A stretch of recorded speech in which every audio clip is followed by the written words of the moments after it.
मान्यता है कि घर में दीपक जलाने से वास्तु दोष दूर होते हैं। मन्नत का दीपक आपके सारे संकट दूर कर सकता है, जीवन से अंधकार को दूर करता है। शास्त्रों में अलग अलग कामनाओं के लिए अलग अलग दीपक के जलाने का विधान बताया गया है। पूजा में घी का दीपक देवों की कृपा दिलाता है, तो सरसों के तेल का दीपक शत्रुओं का नाश करता है।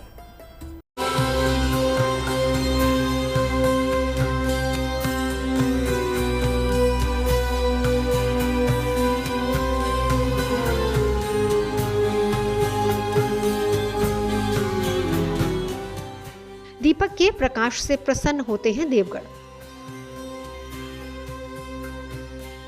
अंधकार और दरिद्रता दूर करता है दीपक। मान्यता है कि दीपक की ज्योति देवताओं को आकर्षित करती है। दीपक जलाना शुभता का प्रतीक है।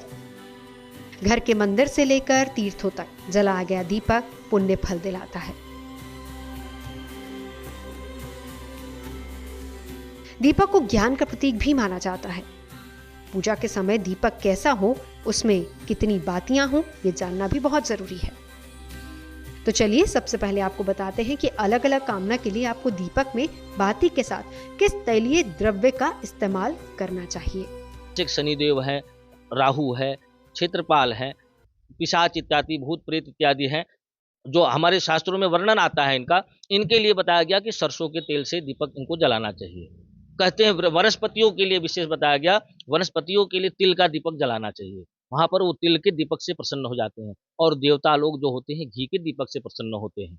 जैसे नवरात्रि है और अन्य जो भी हमारे महत्वपूर्ण तिथियां हैं, उन देवताओं का जो हम पूजन करते हैं, दीपदान इत्यादि करते हैं, तो उस समय हमको घी का दीपक बनाकर दान करने से जो हमारी सुख समृद्धि की प्राप्ति होती है।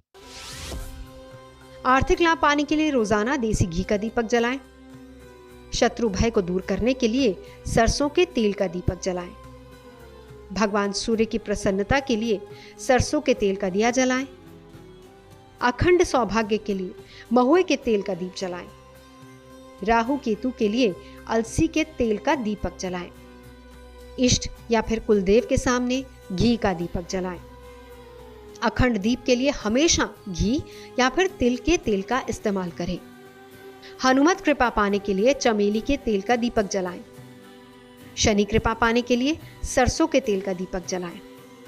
भैरव की प्रसन्नता के लिए सरसों के तेल का ही दीप जलाएं। जिस तरह अलग अलग कामनाओं के लिए अलग अलग धातु के दीपक का इस्तेमाल किया जाता है, अलग अलग मन्नतों के लिए भी अलग अलग तैलीय द्रव्य का प्रयोग किया जाता है। वैसे ही अलग अलग देवों की कृपा पाने के लिए अलग अलग बत्ती से दीपक को जलाने का शास्त्रीय विधान बताया गया है। तो चलिए आपको बताते हैं कि किस देव के निमित्त कैसे दिया जलाएं। जब हम अपने घर परिवार में सुख और समृद्धि और वैभव की प्राप्ति चाहते हैं, तो वहां पर बताया गया, जैसे देवी के हम नवरात्रि में देवी का पूजन करते हैं, शिवरात्रि में भगवान शिव का पूजन करते हैं, और एकादशी इत्यादि तिथियों पर भगवान विष्णु का आराधना पूजन करते हैं। तो यहाँ पर बताया गया कि आप एक एक बाती का ही दीपक जलाइए। एक एक बाती का दीपक जलाने से घर में सुख और समृद्धि की वृद्धि होती है। और बताया गया, शास्त्रों में बताया गया, चतुर्मुखी दीपक का भी विशेष विधान बताया गया। तो चतुर्मुखी जो दीपक जलता है वो विशेष कामना की पूर्ति के लिए, जैसे शादी विवाह में भी बताया गया चतुर्मुखी दीपक जलाना चाहिए। और कहते हैं जब क्रूर कर्म, जब हम घर में कोई पूजा यज्ञ अनुष्ठान करते हैं, उसमें हम क्षेत्रपाल बलि करते हैं, और शनि देवताओं का जब क्रूर देवताओं का हम पूजन करते हैं, वहां पर चतुर्मुखी दीपक का विशेष विधान बताया गया। इसको जलाने से हम देवता लोग प्रसन्न होते हैं। कुल देवता या इष्ट की कृपा पाने के लिए एक बत्ती का दीपक जलाएं। मां भगवती की आराधना में 2 बत्ती का दीपक जलाएं। मां सरस्वती की पूजा में 2 बत्ती का दीपक जलाएं।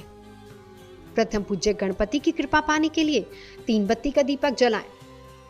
भैरव की प्रसन्नता के लिए 4 मुखी दीपक जलाएं। मुकद्दमे में विजय और कार्तिकेय की प्रसन्नता के लिए 5 मुखी दिया जलाएं। मां लक्ष्मी की कृपा पाने के लिए 7 मुखी दिया जलाएं। भगवान शिव की प्रसन्नता के लिए 8 मुखी दीपक जलाएं। दशावतार की प्रसन्नता के लिए 10 मुखी दीपक जलाएं। और भगवान विष्णु की प्रसन्नता के लिए 16 मुखी दीप जलाएं। शरीर में निरोगिता की प्राप्ति, जब रोग इत्यादि आ जाए तो उस समय बताते हैं कि सरसों का तेल का दीपक जलाना चाहिए।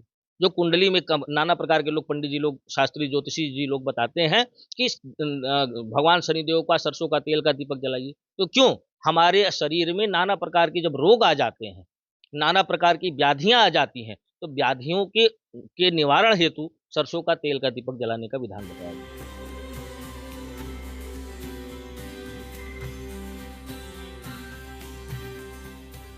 इसी के साथ मान्यता ये भी है कि इष्ट सिद्धि पाने के लिए गहरा और गोल दीपक जलाना जरूरी है।